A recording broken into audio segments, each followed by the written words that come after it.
This is your Brick Commentary Central. You're listening to the BCC Podcast.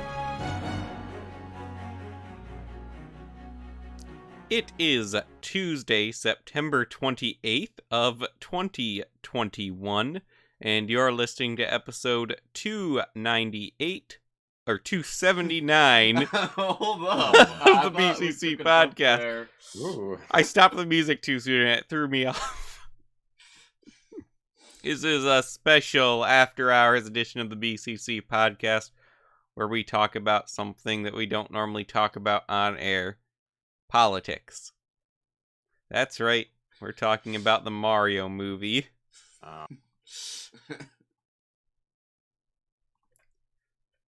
So, joining me today is Maluris. We're talking about Chris Pratt. He is a cool dude. Yeah, he's cool. He's And You know who else is really cool? Fidel Castro. Now, let's talk about Cuba for a second. Wait, It's a Ryan, I don't politic. think you like any movies with Chris Pratt in it. I like Lego Movie a lot. That's a cool Okay. movie. I always What forget. other movies is Chris Pratt even That's in? like, He's Lego in- Movie's like the only movie where Chris Pratt doesn't play himself. Yeah. I think, this is actually already sounding weird, but as a voice actor, I feel like Chris Pratt is a much better voice actor than he is an actor. Like, Well, I think that's because Chris Pratt, I think pretty- comedians tend to make better voice actors, and you think about how Chris Pratt started, it was for comedy, not for, like serious acting. But what else? He's way more so- expressive. We have Lego Movie, the Jurassic World movies, Guardians of the Galaxy, Tomorrow War, which is a franchise now or whatever. For Well, Chris Amazon. Pratt, by his own admission, only ever wants to do big budget movies. He said he doesn't have interest in taking up his time with a bunch of small stuff Yeah, it's because he wants to have a real life. I mean, actually, with smaller stuff, like it takes less time than the big blockbuster stuff. A lot of indie films are made in like less than a month. Yeah, but he also said he wants to make a ton of money. You can still make money. Like, see, that's the thing with Hollywood people. I think even Chris Pratt has fallen at this. It's like, man, I need like $10 million a role, and if I'm making less than that, it's not enough. Originally, he wanted to get enough to retire, but I think after he got divorced, that changed. Oh, he did get divorced. Yeah, and then he got remarried. Huh. You didn't hear about that? No, well, I'm not really like up to date on too many He still has the celebrities. lamb farm, though. I mean, like it's at a point though where I feel like unless he's in terrible debt or has horrible spending expenses, I mean, Chris Pratt probably has enough He's more money to worried where... about his wife spending it, honestly. Oh, because He like ma- at that He point, if I married was an Arnold actor- Schwarzenegger's daughter. Oh, because like at that point, I think Chris Pratt, if he didn't get into horrible debt, he would have roughly like $80 million or something. Like at that. I think At he that would have point- retired by this point, or at least tried for most things besides probably Guardians, if not for his divorce. Yeah, because like at that point, you can just be in whatever you want to be. Some actors are just like, just pay me peanuts and I can just have fun with this I think he role, also pretty does much. that too, though, but I think he enjoys the blockbuster stuff. Chris Oh. Pratt doesn't strike me as a guy that enjoys to indie be movies. fair, though, he did. No, but he was in Kingpin, Vincent D'Onofrio's directorial debut called The Kid. It was a pretty decent Western, actually. Well, Chris Pratt does like Westerns, Yeah.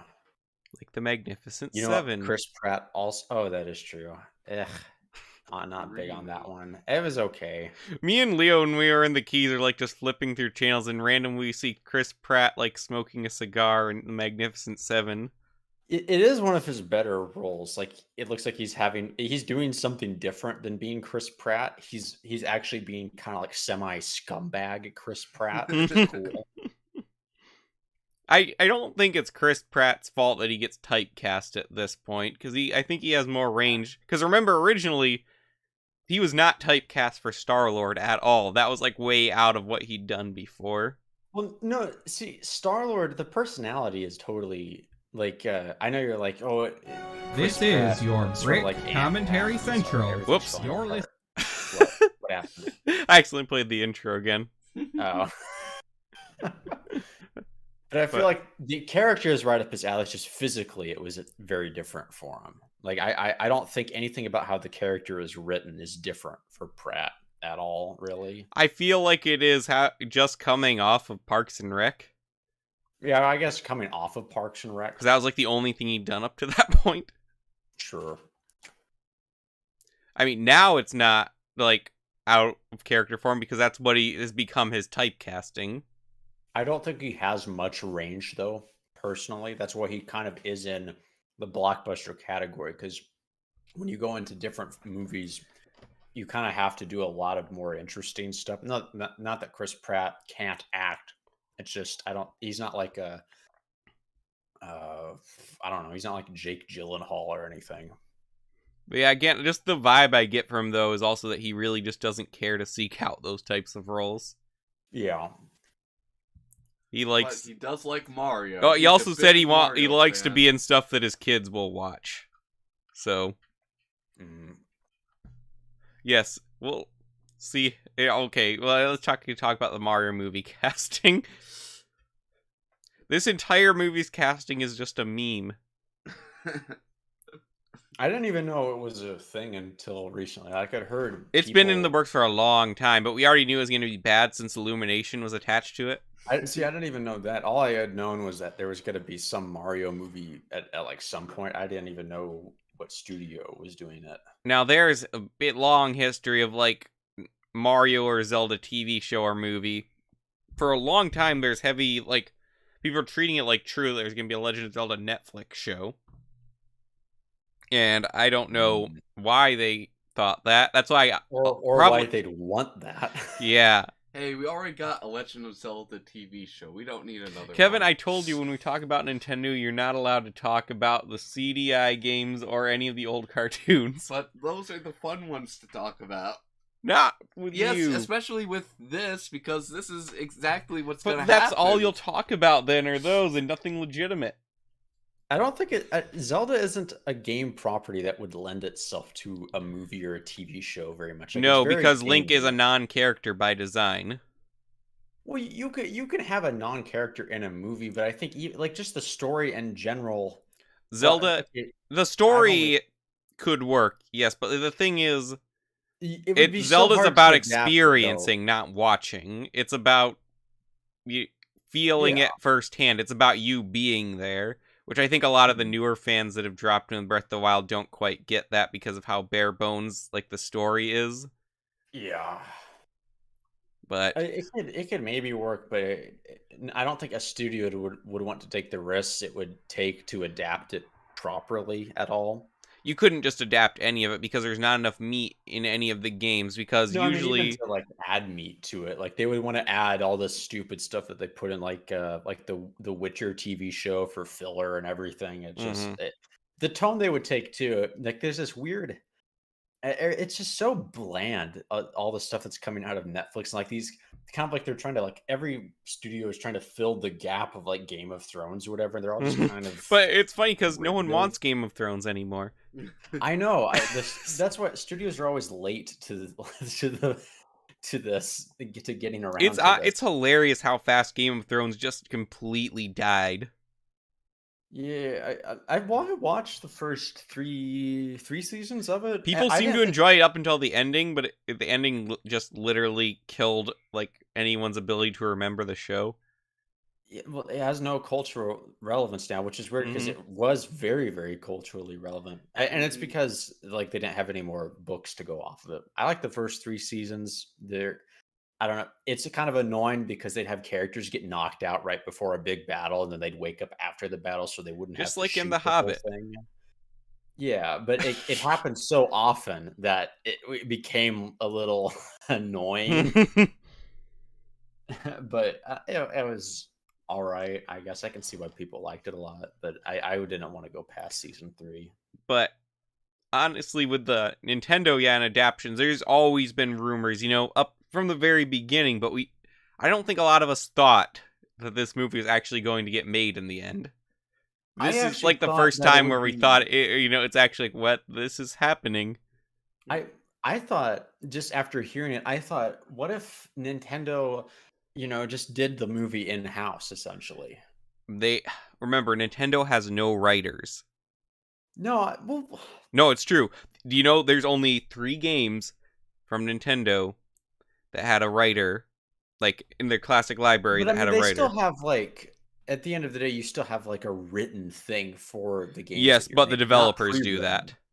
Yeah, well, same thing. You just have the developers of the Mario games or whatever, or whoever's in there. Or they could even just hire a writer. There's some very good Japanese writers, like just if they didn't want to get an American writer Honestly, in there.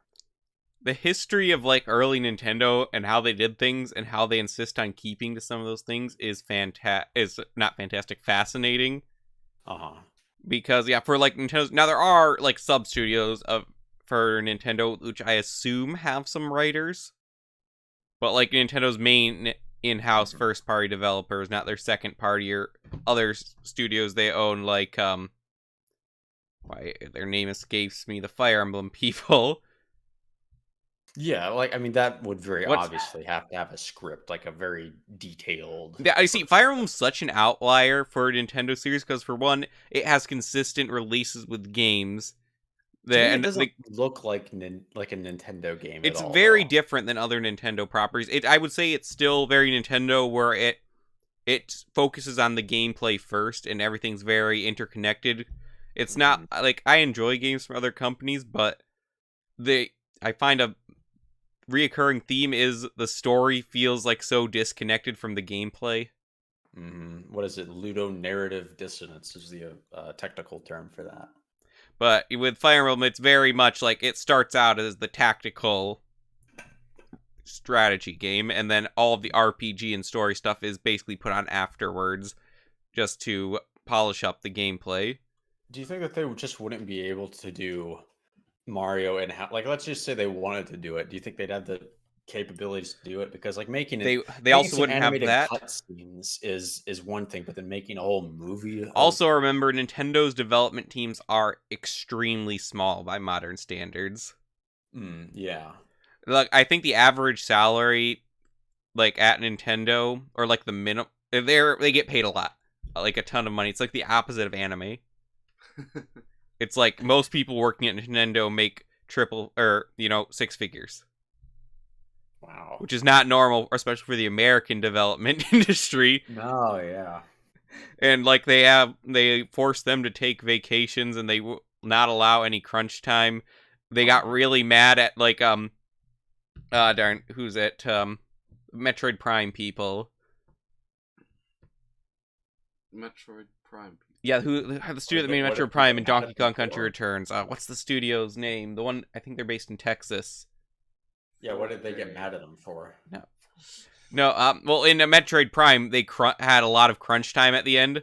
And so basically after that, they sent people in from Japan to make sure that they would not do any crunch time on a game again. Retro, yes, thank you, Waj. So yeah, they sent people to oversee Retro Studios so Retro would not overwork their employees again. That's very nice. Nintendo, like, people like to focus on the bad practices Nintendo does, but the thing to remember with them is Nintendo is just a very different company than most video game developers. Some of the stuff in there should be the standard for how. And honestly, a lot of video game companies could learn. I don't like how like shut off and like narrow-minded. I guess maybe they might appear to be, but they are certainly some. And Miyamoto is a huge part of that. I do like how they treat their employees, though. Although I don't like how on Twitter you'll have all these people being very kind of smarmy about how I want they like some like stupid like I don't know drawing that they make or whatever. And it's like I want games with worse graphics that take longer to make or whatever that have employees paid way better or whatever, and they're like super lax with it. Like I feel like if they made games, the games would just come out awful. Well, yeah, that's another thing. Nintendo makes games that are in a very different style than other companies, other AAA studios as well. Nintendo's games are like much no one simpler. At Nintendo is lazy either. I do not think so. Whereas like. Okay, people in the West adopted that model, especially the people there are Twitter some teams. Unfortunately, Camelot seems like they're like that now, and that's really sad because Camelot used to make some great stuff, and now everything they make lately is trash. Well, what have they made? Most of the modern Mario sports games. Oh, okay. Yeah, okay, basically that's all they make anymore. But Oh. yeah, they used to make good stuff like Golden Sun and the Mario the sports RPGs and the classic Mario sports. They used to be a good studio, and now I think they really just released mostly trash. Super Rush looked like it had potential, and it was awful because they literally dumbed down golf. They decided video game golf was too complicated, so we've got to dumb it down. But back to the movie. Yeah, I don't think Nintendo could have done it in-house, but the decision to choose Illumination Studios was an awful decision. It was like the worst decision, like of What I all think animation happened was- studios to go with. Because Miyamoto said he's not online at all. I feel like someone had said this before. I don't know who they are. I'm just copying them. But they said what happened is Miyamoto just Googled actors and then picked from the Google search results. And then he also just Googled animation. I want to studios. know, after this comes out, I want to find out how much like control Miyamoto has. You know what's interesting is Nintendo has worked with animation studios before, but they worked with Disney on Wreck-It Ralph. Just because Mario's mentioned in the movie. I don't think they had too much like control in Wreck-It Ralph, though. They didn't, but it is. Oh, yeah, and Bowser's in there, of course. I forgot about that. But still, they worked with that studio, and Disney doesn't usually make licensed movies, which is weird because they don't make original ideas either. They only choose the ideas they can steal for free or buy completely. Yeah, or that they already own. They just, remake the same ideas. But I don't know if DreamWorks exists anymore, but they would have done a better one. Not that I think this movie could have worked regardless. No, they do exist. They're just kind of a shadow of their. I don't think there are no good animation studios anymore. No, well, you have anime studios that are great. You have like. I think Madhouse, anime is Trigger, exactly what they want Ghibli. to avoid with this movie. Well, There is an anime isn't Mario just like movie. hentai and like. No, I know, young but I mean, kids. my point is they want this to be very mainstream. They don't want it to be but niche. I don't understand why they want it, because it's not like the Nintendo games are made to be super mainstream, right? They're just made to be good games. Like they're No, they're made to appeal to as many people as possible. That's another thing that's different about Nintendo. That's why they don't like to make games very. Visions to like. Yes, they do. Make them to... Oh, they do. Yes, Okay. very much so. Like just Miyamoto, especially, is talking to notorious you, I for just thought cutting. that. Miyamoto, especially, is notorious for cutting anything out he considers too complex for a wider audience. Oh, because talking to you, I always thought that like Nintendo, like the quality of their work is very extreme, but then they also try to appeal to a broad audience, but they do that without diluting their properties into something. That depends on who's working on the game, and it's not necessarily that they dilute the properties to make them mainstream.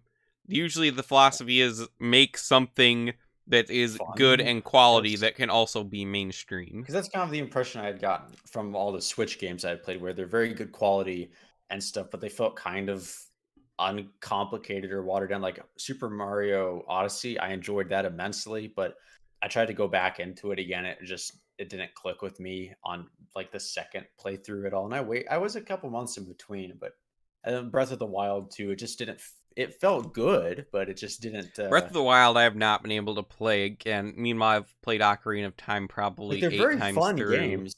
I Captain Toad Treasure Tracker is probably my favorite Switch like game, and that isn't even a Switch game, right? That's from the Wii U or something. Yeah, it's a port from the Wii U version. Yeah, I like that one, but the rest of them that I have played, including Luigi's Mansion 3, which is it's pretty good, but I just felt they were kind of like watered down, sort of, maybe. I wouldn't say watered down is what he does exactly. In some cases, he certainly does, like Paper Mario. He waters it down and then everyone hates it. But certainly will simplify stuff.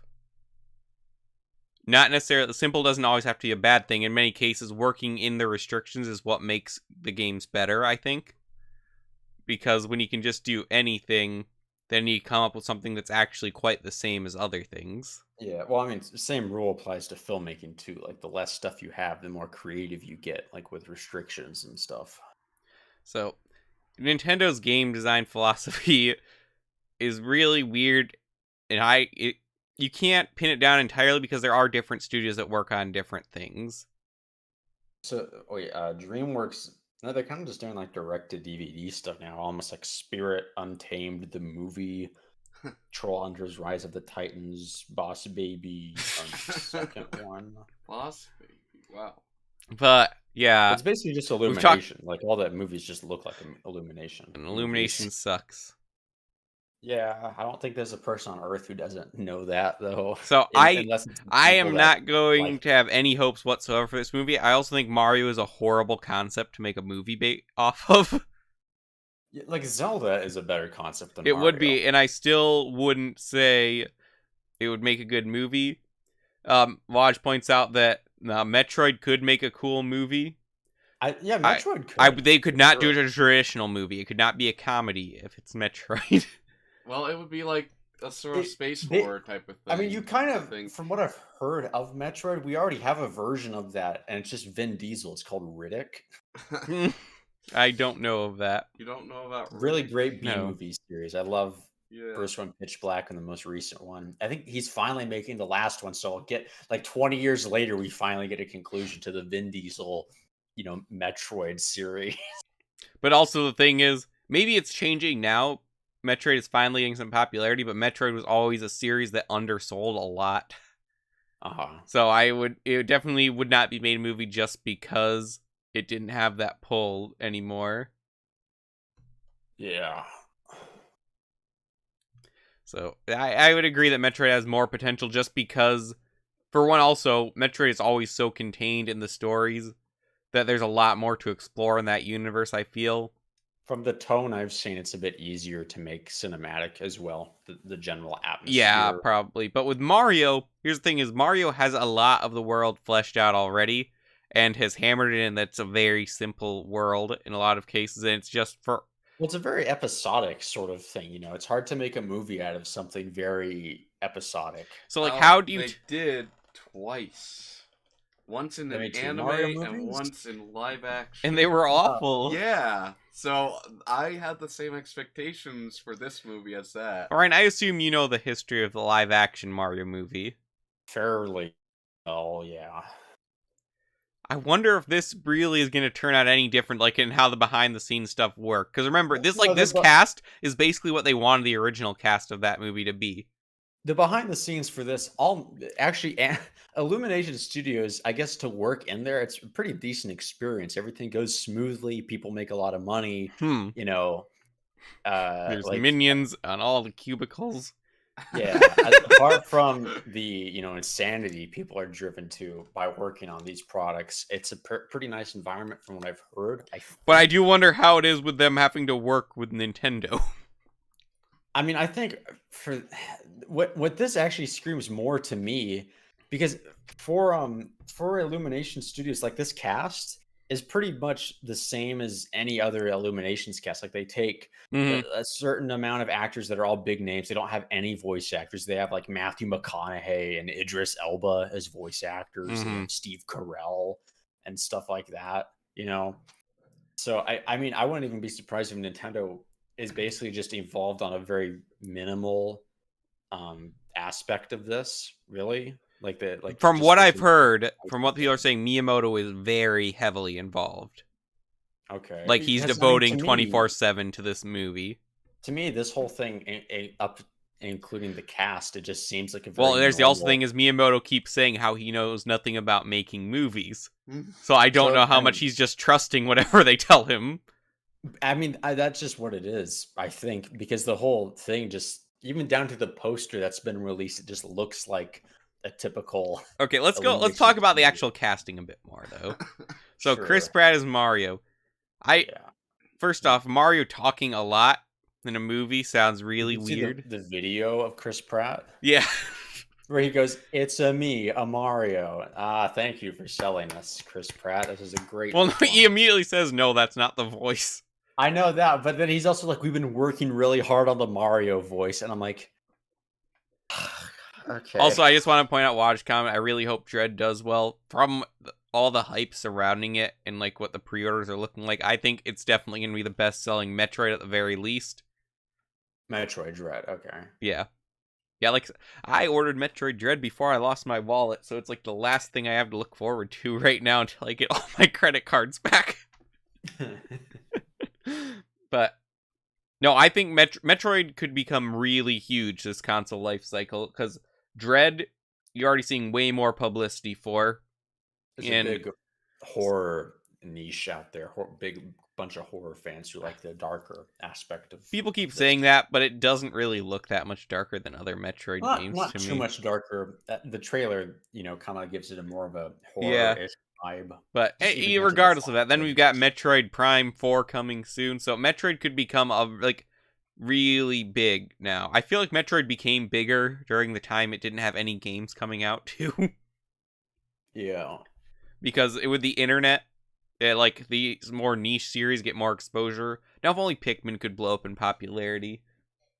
Because, look, I like Metroid, but Pikmin is better. I think it would be harder for Pikmin to blow up more because there isn't, a central character like Samus. Yes, there is. Captain Olimar. He's one of the most developed Nintendo characters of all time. Oh. It's true. Okay. And then he's got his really creepy boss. But I don't think he's as iconic as Samus. Or no, he's certainly not as iconic currently. But I wish he could get there. Olimar's a cool guy. Yeah. And what I love about Pikmin is it's very simple, but still it's very easy to learn. But you can do so much when you master, and then there's a really fun PvP mode, so much fun to explore. And if we got it even bigger than Pikmin 3, Kevin, could you imagine a massive open world type Pikmin game? Okay, Red Dead 2 of Pikmin. Doesn't that sound so much fun though? It does, but that's the thing, is also Pikmin 3 Deluxe on the Switch is the best co-op game ever. Most co-op games make you feel like a lot has been stripped away, but so much is added to that game by being able to play co-op. Yeah. But anyway, Chris Pratt is Mario. I've never heard... Is Mario even going to have an accent? The fact that Chris Pratt said that's not the voice makes me believe that he's going to be doing a voice. But what makes me concerned is that he says they're working hard on the voice. If you were a good voice actor, I don't think you would have to... take Chris Pratt, let's do take 500,000 of it's okay. What's there's tons of memes right now about Chris Pratt is deleting Italians, so I'm just wondering, will he have Soprano themed memes about this? Yeah, will Mario be Italian? Will he anti-Italian discrimination? Will he have a Brooklyn accent? Yeah. What if he just sounds just like Chris Pratt? Honestly, that might be the most hilarious option. Chris Pratt, but he occasionally slips into an Italian accent. Oh, yeah. Yeah, that might be the most... Look, at this point, it's like the Sonic movie if they would have actually let it be the dumpster fire it deserved. See, that's what people are all like, oh, the Sonic movie is the best video game movie ever made. No, you just made it boring enough to be passable. I want to see, a train wreck. I want to see something spectacular. All the video game adaptations have just been mediocre or boring to watch. I want a train wreck. Yeah, I want this to be a train wreck at this point. I feel like a lot of the big Nintendo fans and YouTubers I watch feel the same about that. They're like, look, I don't have any hopes for this to be good. And I hate people faking oh, this movie could be really good. Stop lying to yourself. It could be really entertaining for all the wrong reasons, and that's what I'm banking on. My prediction is that it's just going to be pretty much just a product. It'll be like the Emoji Movie, kind of. The strange thing is, though, they've got to do something to actually make it fit into Mario, and I have no idea. The trailer's going to be really telling. Into Mario? What do you mean?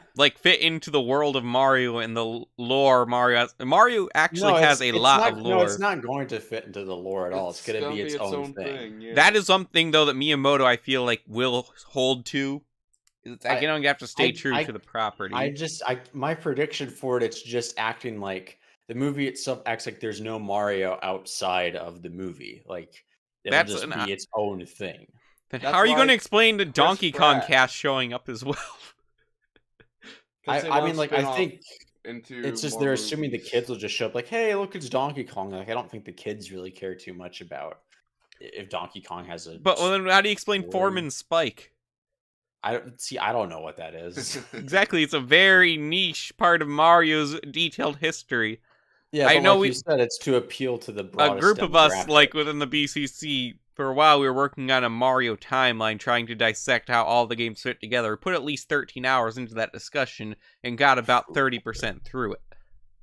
But see, the movie, yeah, it isn't gonna do any of I that. know, but to what extent is it not going to? Is what I To wonder. the utmost extent, I can get. I You think wouldn't it's even gonna bet go as money far on as that. the '90s movie?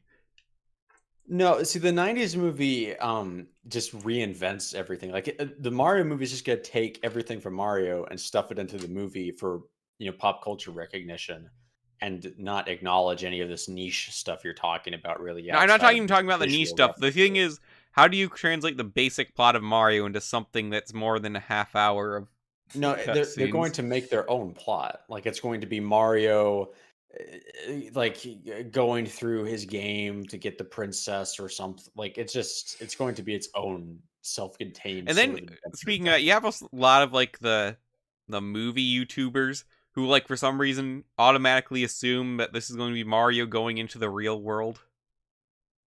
Uh, like live action? Yeah, Oh, I don't know how they I would do. Yeah, fake they wouldn't that. have done it with Illumination for one if they were doing that. And No, I just Illumination it just hasn't shows even to made show live like how action tone deaf stuff. most of like the cinema YouTubers are to what's actually going on. Yeah, well, and how tone deaf they are to actually good movies. Like But I don't know, we like went the fact. way off track here again. We We keep already doing that talked about every Chris time. We Pratt, gotta though. move on from Chris Yeah, Pratt we got to because move every on time from you Chris say Chris Pratt. Pratt, it I just like Charlie spirals. Day as Luigi. That's a good See, pick. that's the one I felt. Oh wait, I guess we have to go to the Peach first. I have no Well, idea no, who that's this pretty woman is. unremarkable. Anya Taylor-Joy is a great actress. She was like you probably know her from The Queen's Gambit, the huge Netflix show about chess, No, whatever that I came have out never last heard of year. that show. I thought she was the girl from Shield that No, Yo-Yo no, killed. Oh great no, that was a actress, Disney but Channel star. she doesn't. She She was doesn't have a awful. she doesn't have a very distinctive voice at all. Like it's a very like her Perfect. face is very distinctive. That's why she's a great actress. She She does doesn't have kind a of very look distinctive, like Peach, actually. sort of. She has like the same shape of head and large ears. Yeah, but it's not. There's not much to talk about here because she's a great actress, but her voice is like I don't even know why they just picked her for recognition. Like it's just because she's very hot right now because of Queen's Gambit. Like everyone was talking about her. Mhm. Chess sales like rose through the roof because of the Okay, Netflix so yeah, show. but Charlie Day's Luigi, I could not recall who Charlie Day is at all, so I thought Okay, that's probably a better Pacific casting Rim, choice. he's the younger of the two crazy scientists who hooks himself up to the kaiju brain. Okay, yes, I do recall that. Is he And in Always and Sunny he's in an Philadelphia? yeah, Okay. he plays a character called Wait a Charlie. minute. Why is Danny DeVito not in this movie? Yeah, he would be actually he'd be better for Mario, I'd feel. No, he's waiting for his role in the Eminem movie. The Eminem movie is something that legitimately needs to happen.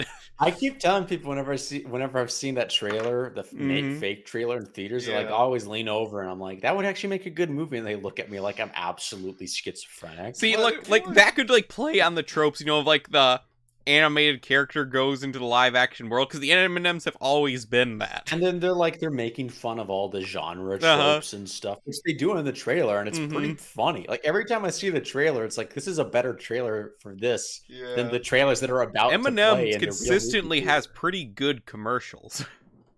Yeah, pretty decent company, I guess. But Mars chocolate is not a great chocolate. Mars chocolate? Like, is Yeah, that an that's M&M Mars is flavor? who makes Mars Eminem. bars. Like Mars. Oh. Of course you Well, the haven't heard of quality Mars their bar because chocolate? it just doesn't taste good. It tastes I guess. I like the chocolate. Maybe is it's a crunch. different No, chocolate crunch. they That's use. Nestle. No, Nestle 'cause is not a when great chocolate either. M&Ms with like nuts in them, No, I like and then M&Ms, but you think they're not for the chocolate. well, see, I don't like normal M&Ms just like with nothing in them. But when I think they use a different Peanut chocolate butter though when they have M&Ms the are the nut best. when they have the nut in there, or maybe it's just the crunchiness of the nut, but I always thought the chocolate tastes better in the nut M&Ms. I than think the that's because plain. their Mars's chocolate works better as a garnish rather than the main dish. So yeah, a main dish. Could you imagine just a full course meal, but it's all the food is just shaped Mars chocolate? Like in Willy Wonka. Yeah. Well, are we saying that Willy Wonka, all his candy just sucks? Like it's just bad. I miss when Wonka was a candy brand.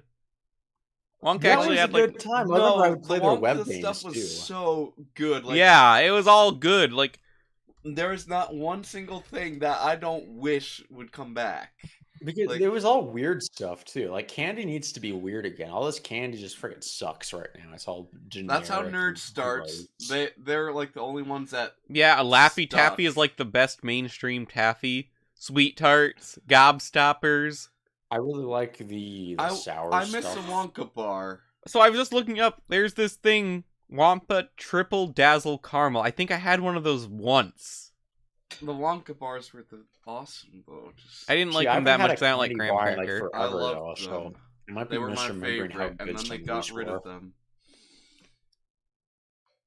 Were Pixie Sticks Wonka too?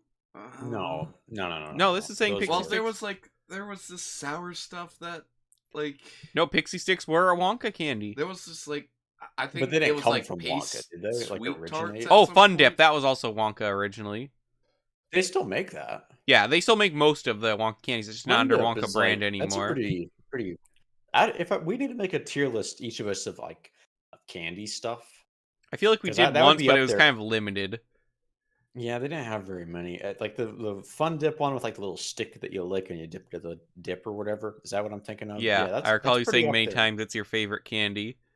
It's not my favorite, but it's up there for sure. If I said it's my favorite, I don't. Okay. Huh. I like the variant of. I like the sweet tart variants like Chews, Ropes.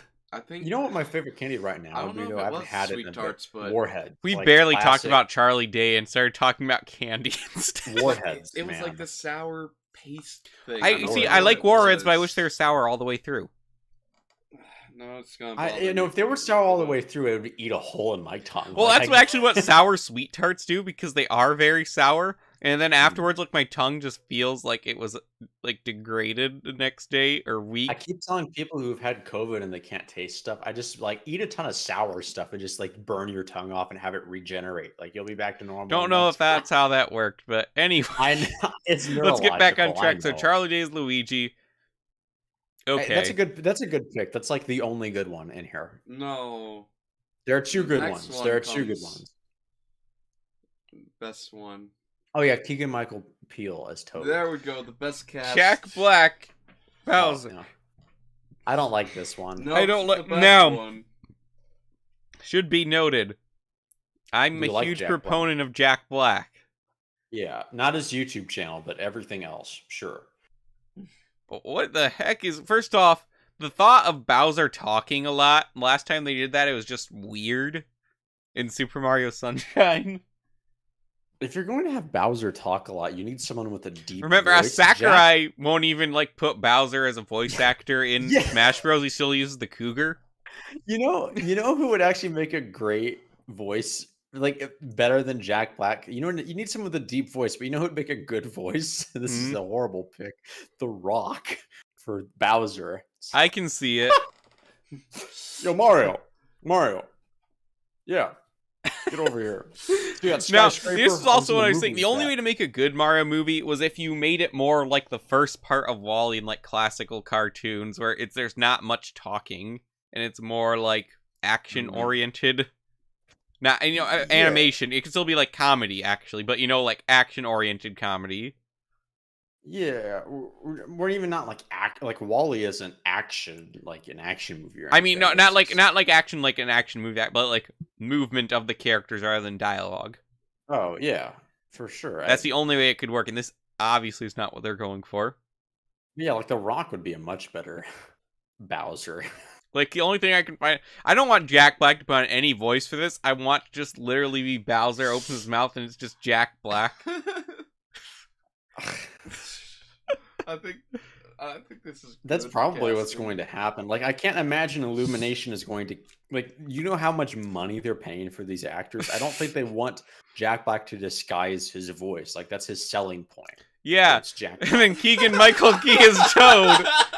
Like, what even? Is he? Now the thing is, though, this is when I have an issue because you can't get more hilarious than Toad's voice already. And he's probably he's gonna do Toad's voice though. He's not going to. I saw someone, because you know how Key and Peele, right? Like Peele, he's really successful making movies and he's like all celebrated and stuff. I saw someone make this tweet where it was like, he's calling Peele up and he's like, they want me to be Toad, man. I can't be Toad. Please call me back. I can't do this. Like, and then it says, it's like, put me in your next movie. Put me in your next movie. and then it's like, doesn't respond. The movie cast came out, then it's just like, okay, I'm Toad now. Now, it would be hilarious if Key tried to do the Toad voice. I'm just sure that's not what he's gonna do. It maybe. Wait, you know who would make a good Bowser? Vin Diesel. Duh. There you go. Yeah. Easy. You went from The Rock to Vin Diesel, and they're the same person. Vin Diesel has way more integrity than The Rock. It's true. Vin Diesel would have sued Disney 100%. Dwayne Johnson is one of the least integral actors out there. Dwayne Johnson is just muscular Ellen. Like, there's nothing. That took me a moment. It's not that I don't even find Dwayne Johnson like funny or charismatic in some roles, but he's a total sellout. Like, he has no honor whatsoever. He's not even masculine at all either. Like, he's the most anti-masculine action star right now. Has Key ever even done a voice role? The Rock? No, Keegan-Michael Key. I'm pretty sure. Yeah, I think so. I know he was in an episode of an animated show. He's in He's in some cameos in like Rick and Morty and stuff. Pretty frequently. Oh, is he? I guess he's in Hotel Transylvania. Oh yeah, that is true. Who is he? He plays the Mummy. Does he? Does he? Oh. He's in Rick and Morty. Okay, that's not the Mummy. He I'm plays wait. Apparently, he plays a lot of the narrator in Green Eggs and Ham. No, okay, he does a lot of voices, I guess. Oh yeah, he was in that movie. Yeah, of course he was in Toy Story 4 because they both were. What an awful movie. Not as awful as Murray. this. Is Murray the Mummy? Yeah, Murray is the Mummy. Okay. Huh. I mean, not awful. It's just like Toad? What? He'd be a better Bowser than he'd be a Toad. He was in Samurai Jack? Yeah. That makes sense. I still have a hard time thinking of Key and Peele outside of Key and Peele. So, I have a feeling it's going to be a really boring voice for Toad, though. Yeah. Wait, what do we have? We have Seth Rogen next? Yep. Now, this is the one... Can someone please tell me why... I saw an ad, like the Smash, like everyone is here, and it was like Seth Rogen joins the fight as dang it, who's he playing? Donkey Kong, and it shows like the Smash thing over the video of the Seth Rogen look like slamming the police officer to the ground. Oh yeah, I forgot about that one. Well, for anyone listening to this, look up the Seth Rogen assaults the police. I'm still not entirely convinced it isn't Seth Rogen, but whatever. Also, I take issue with Seth Rogen. Something just bugs me about how he's everywhere. Well, he's friends with James Franco, so yeah, that definitely is sketchy. I would have rather James Franco voice Donkey Kong. It would have been funnier. He's too problematic, though, man. Exactly. Donkey Kong is a problematic character. Could you? That's just interesting, though. Imagine Donkey Kong opening his mouth and he sounds like Harry Osborn. But I don't see Seth Rogen fitting the role of Donkey Kong at all. No, actually, that's the other actor I thought is pretty decently cast as Donkey Kong. Yeah, like Mario, don't smoke my grass. The bananas, Mario. Yeah, like no. I don't know. See, I think it works.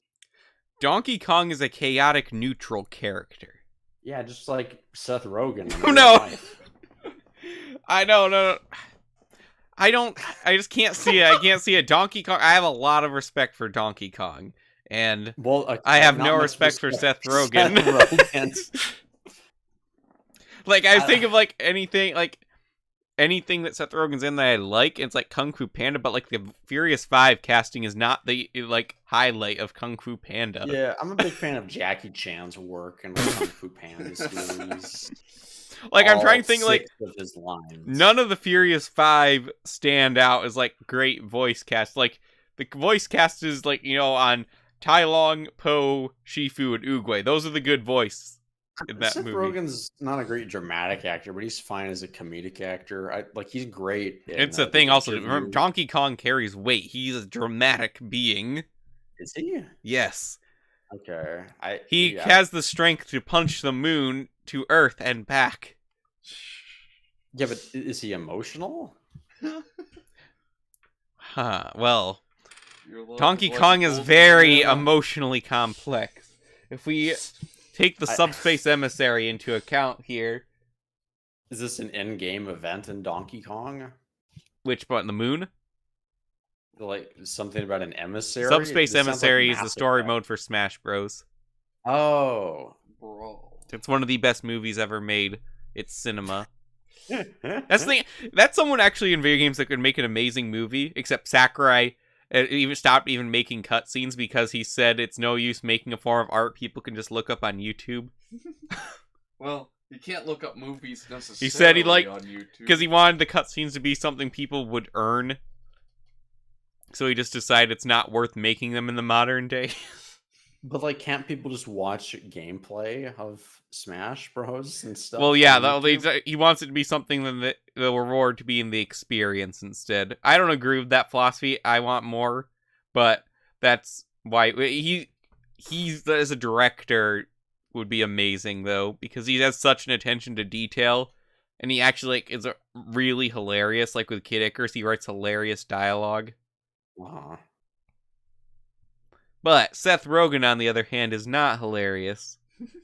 I think he's okay in some stuff, but he's just the only reason he's in the movie is because he's a very famous actor.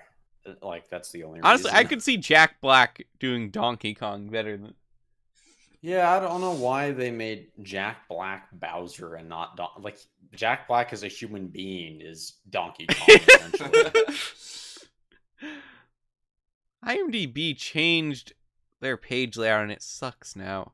Yeah, well, they made everything for mobile now, and even on mobile, it's just impossible to navigate. So, like, you know, I used to just be able to flip through the movie posters on what they're most known for. Now it just gives you 4 by default, and that's all you get. Well, I remember back in the day when I used to troll people on the Breaking Bad forums on IMDb, so like it's fallen a long way. So let's move on from Donkey Kong then. Seth Rogen, and like that's the only one of these that that kind of miffed me a bit, rather than I just thought it's a hilarious dumpster fire. Okay, so this makes me mad with every single freaking animated movie in the world. Like Scoob, you had Frank Welker there. You have like the voice actors for the characters they have been doing for years. Frank Welker, I don't think he's that great of a Scooby. You could have recast him as Scooby, but he had to be Fred. He was not Fred, and that disappoints me. Charles Martinet, he's like everyone in Mario. He is Mario. This but whole movie could have been just Charles Martinet. There'll be fun cameos along the way. What, is he gonna be a Goomba? Like, is that what you're like? Just the lack of respect for the actual voice talent that we grow to love is it's basically them just saying you're a great Mario. It's just you're not famous, so you can be a cameo. But Chris Pratt, he's a cool dude. I mean, yeah, Charles he's Martinet, way cooler than this other guy. Remember, not only is he in Mario, but he is also in Skyrim, basically making him the entirety of gaming in one man. Wait, who does he play in Skyrim? Parthenax, I think. Yeah. Oh, he does? Oh, that's interesting. Charles Martinet is an amazing voice actor.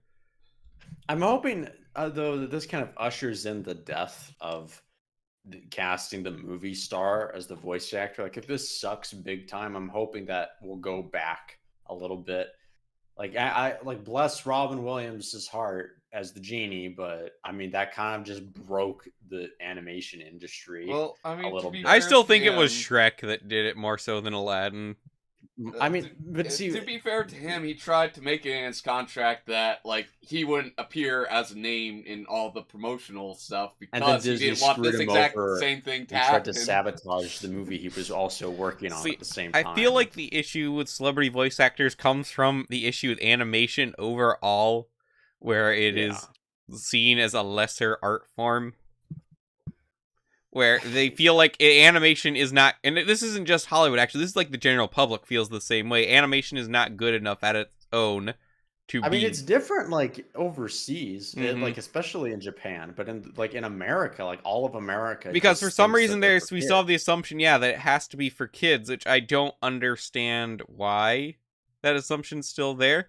Especially, though, and then when we have the idea for when it's for adults, it has to be not for kids. But we don't think of movies like that. You know, like, the Marvel movies aren't just for adults or just for kids. Why can't animation be that?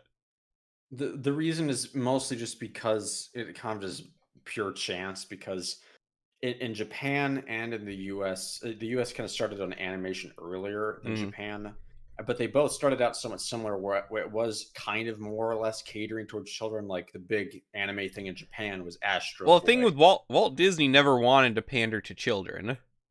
Yeah, but even the like a lot of those movies, I feel, were very kind of children intended. I think you had things like Swiss Family Robinson, I guess. Which for animated movies, Walt was always very insistent. It wasn't for children. He wanted movies that just anyone could watch and enjoy, regardless of their age. I suppose. I guess. I don't know. Not suppose. No, that's like one of Walt's major tenets in his life. No, I mean, like, I don't disagree with that. I'm just saying, to me, how I view the movies, stuff like Bambi, I guess. I don't know. It was looked at remember back then too, it was looked at very differently just in terms of media. Like, well, yeah, that is right. Snow White was the biggest hit of the year it came out, or the decade it came out. I forget. Yeah, the decade. It was like, and I remember it continued just to make massive amounts of money every time it was re-released. I guess, and then we have Walt doing other stuff, you know, which I find this incredibly boring, but Fantasia.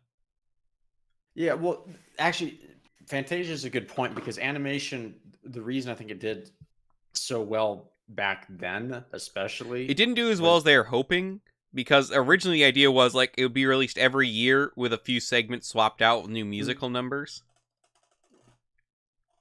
No, not Fantasia. I mean, Fantasia and others, is because animation was much more difficult to make back then. So it was a lot more spectacular to see. Like, when you saw Snow White, you hadn't ever seen anything like it before. Same with subsequent releases and how different they looked. Like, you know, Pinocchio and Dumbo, which I know didn't do too well, but by and large, those are experiences that were very few and far between. Now, animation is incredibly cheap to make with the use of CGI. But they could be making it, since they could just be pushing the bar.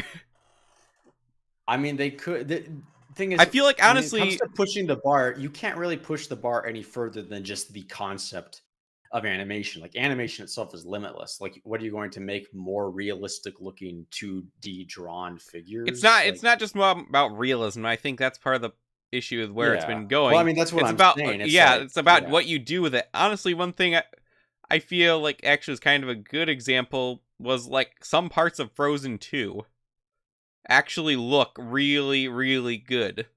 Like, in terms of realism? Like in terms of just, like, art form, like the colors they use and the set pieces and, like, the elemental stuff. Yeah. The thing is, that looks good, but it would, if you took the same stuff and made it 2D, it would look even better, because it would just, the colors would pop so much more than they would. Because they have run into a conundrum where the textures are so real that if you try to do anything unreal with the lighting and the figures, it looks terrible. So you basically, they've created another medium of live action where they're faced with the problem of limitation. Well, I feel like video games are the same way in that, actually. The AAA stuff, yeah, for sure.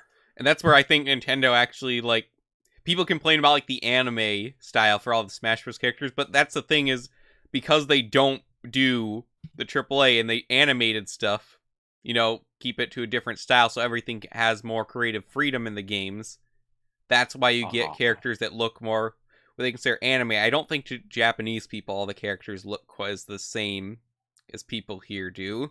Because even just me, as having played all of those games, I don't see them as just generic anime sword fighters.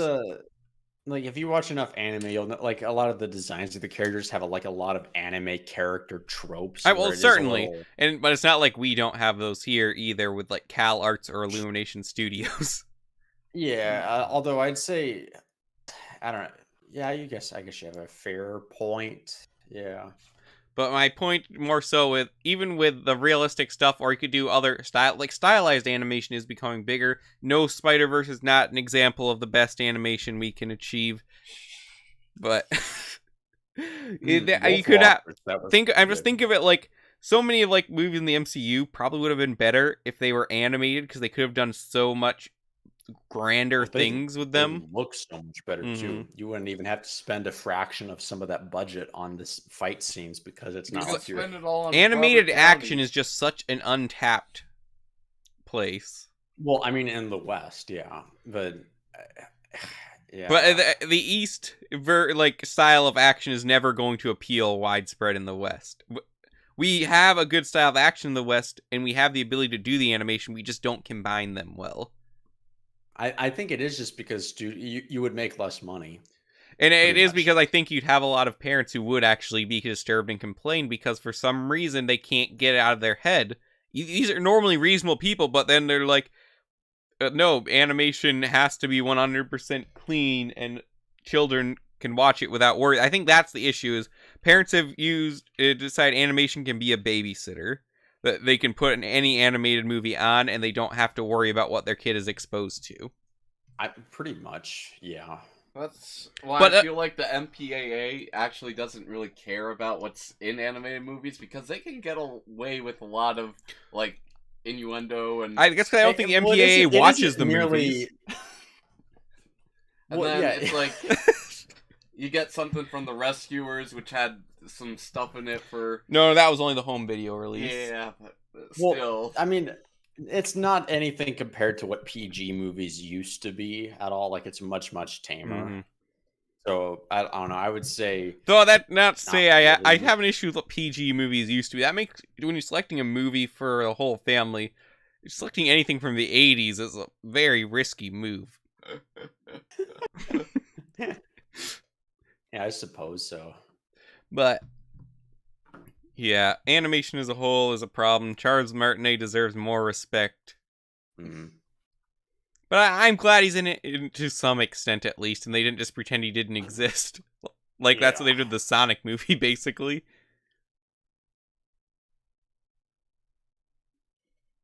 So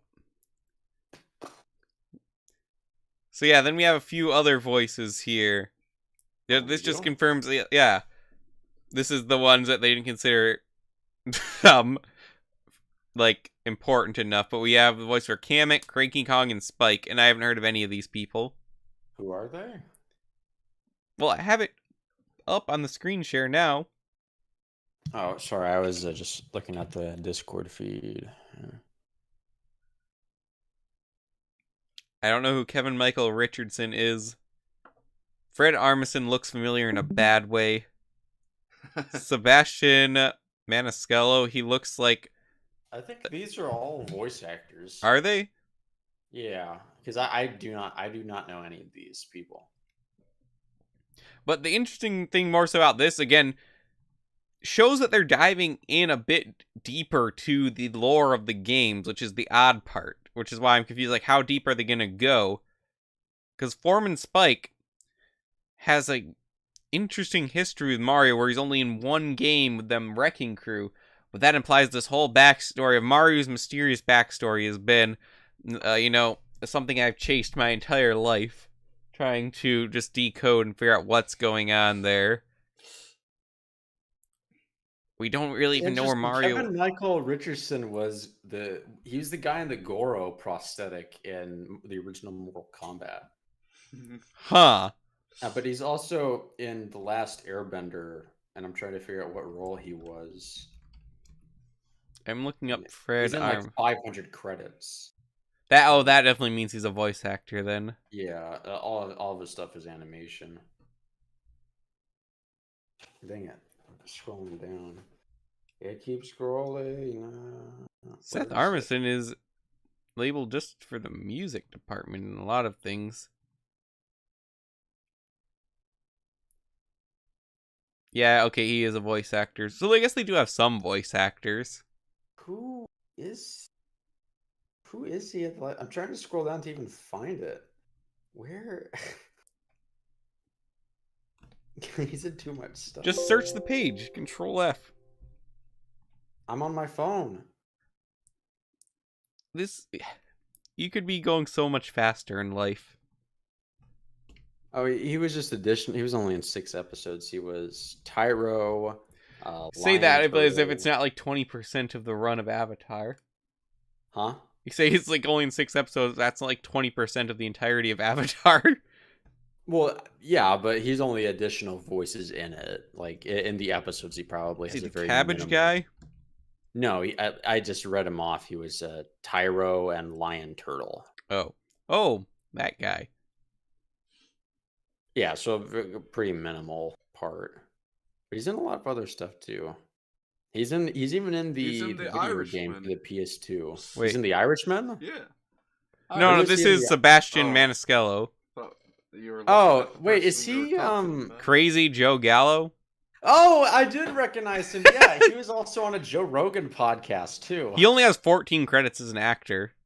Yeah, well, he's a stand-up comedian. Okay. Yeah, huh. He looked kind of like he'd be in a Martin Scorsese movie, but I couldn't place it. Yeah. Okay. Yeah, he's great in that too. He's not in it for very much, but like the character he plays. Why is it that these people are showing, or like now we're thinking, oh, these are the good casting choices?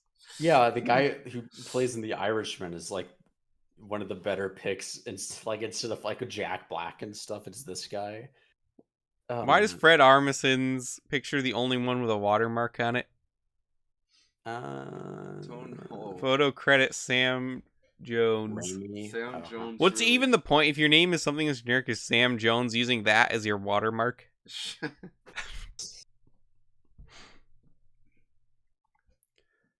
Well, then that's all we've got. If we hadn't got so hung up about Chris Pratt, this would have been a really short episode. We could go on about Chris Pratt more. Yeah. I gotta go, man. So, yeah, this has been a very non-traditional episode of the BCC podcast. But if you like discussing this type of stuff, join our Discord server. There's a lot of Nintendo discussion that goes on there as well. Remember, as always, leave a comment, like the video, subscribe to the channel. Comment is the most important of all of those things because YouTube really likes those. And for Maluris, Orion, and myself, LQ, thank you for listening. See you on the next episode.